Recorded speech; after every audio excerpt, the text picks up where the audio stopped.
E aí, meus queridos, beleza? Seguinte, não, galera que está ainda com dúvida na atividade lá, eu vou dar mais uma dica para vocês pensarem no movimento circular e tudo mais, tá?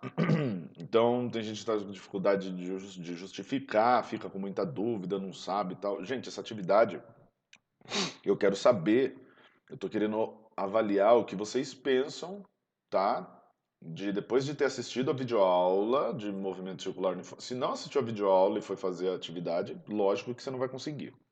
Depois de ter assistido a videoaula e ter interagido com o simulador, o que vocês conseguem identificar, né, de relação entre o movimento circular uniforme, a parte teórica, e o que vocês observam na simulação, tá? É, Então, vou dar mais uma ajuda, porque o que você tem que fazer é combinar os conceitos e os conhecimentos que são apresentados lá na videoaula e utilizá-los para interpretar o que está acontecendo aqui, certo? Então vamos lá. O que é muito importante num movimento circular uniforme?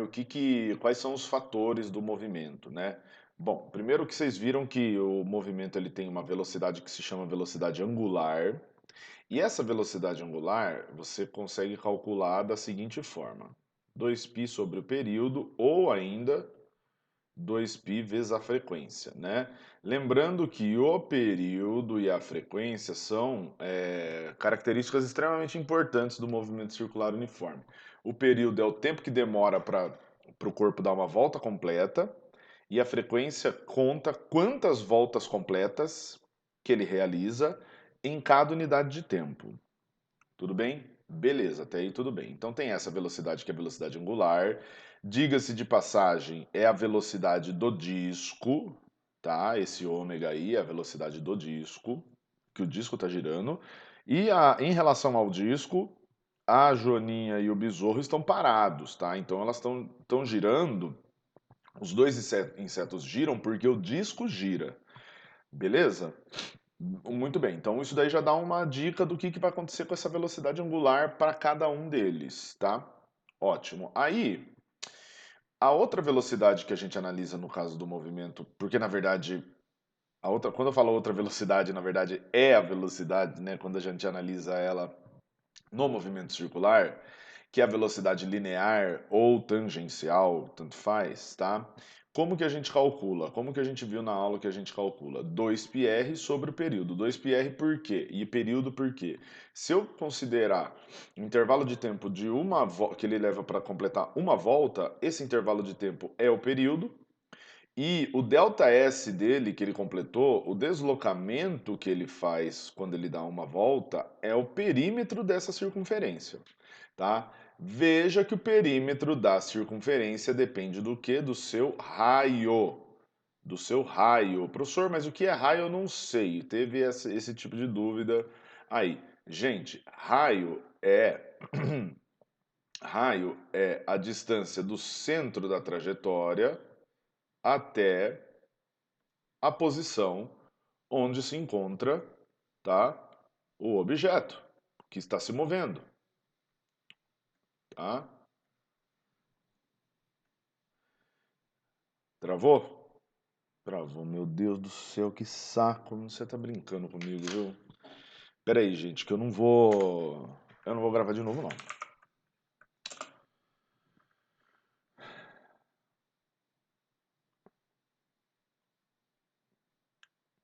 O computador é tão bom que o OneNote crasha. Parece que eu tô jogando, Modern Warfare aqui. Quer dizer, nem é esses da época agora, né?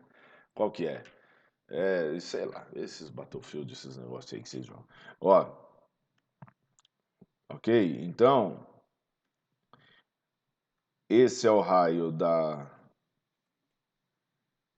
Aqui a gente tem o raio, ó, o raio da Joaninha, da trajetória da Joaninha, tá? A distância do centro até a posição onde ela tá, ok? E nós temos também aqui, podemos ter aqui também, ó, o raio, né, do besouro. O raio do besouro. beleza? Veja que os raios são diferentes das trajetórias. Então, a Joaninha, ela vai fazer uma trajetória circular assim, ó, e o besouro vai fazer uma trajetória circular mais ou menos assim, certo? Essas trajetórias têm raios diferentes, certo? E olha o que acontece com a velocidade. Ela depende diretamente do raio. O que será que acontece com a velocidade quanto maior for o raio, né? Quando vocês olham lá os vetores, eles têm tamanhos diferentes, mostrando que tem módulos diferentes, certo? Aí você pode até perguntar, mas professor, o que eu estou me confundindo é esse 2π, esse período aqui. Gente, esses dados são constantes. E mesmo que você tenha, que você confunda esses dois valores, eu vou mostrar um jeito de você observar até mais fácil. Está vendo esse 2π sobre t aqui?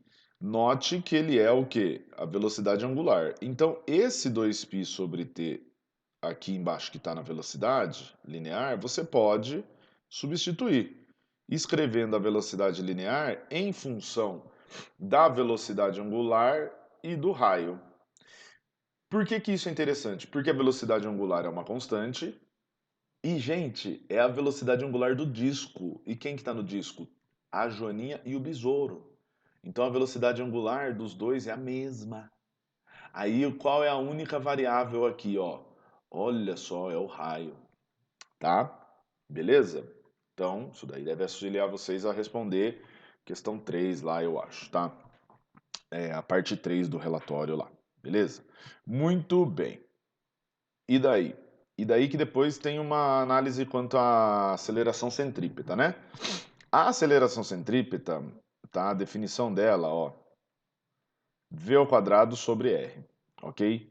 E aí aqui realmente aqui pode aparecer, pode dar um pouco mais de dificuldade, por quê? Porque daí se você olhar a aceleração centrípeta, né? A aceleração centrípeta, ela varia com o raio.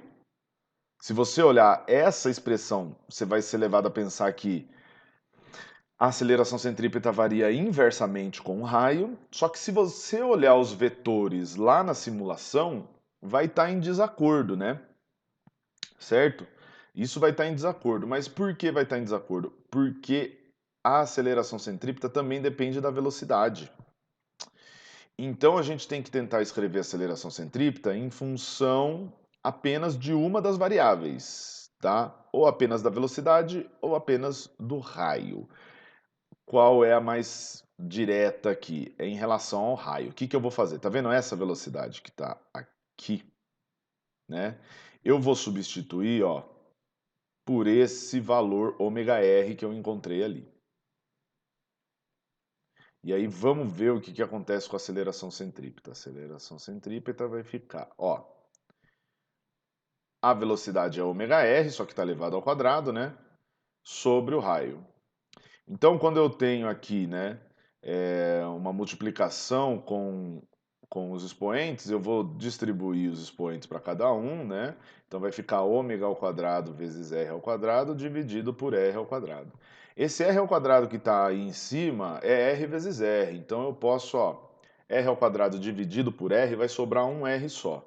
Aí olha só o que que a gente encontra aqui, que a aceleração centrípeta é igual a ômega ao quadrado vezes quem? O raio.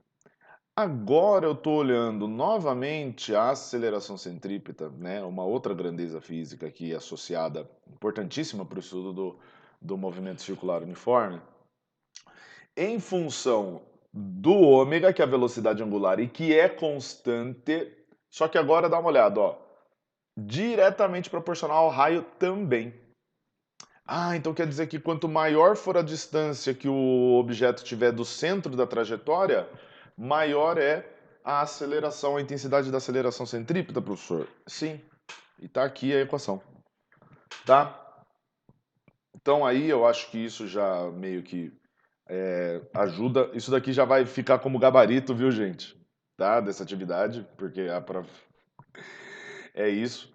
E depois eu quero ver como é que vocês vão escrever lá, tá bom? Porque você tem que escrever isso, não é lá, não é para você escrever, fazer equação, não é nada disso, tá? Não tem espaço para isso. É para você escrever. Tudo bem? Então, isso daí vai ficar como gabarito. Qualquer coisa eu gravo outro vídeo explicando mais a fundo e tal.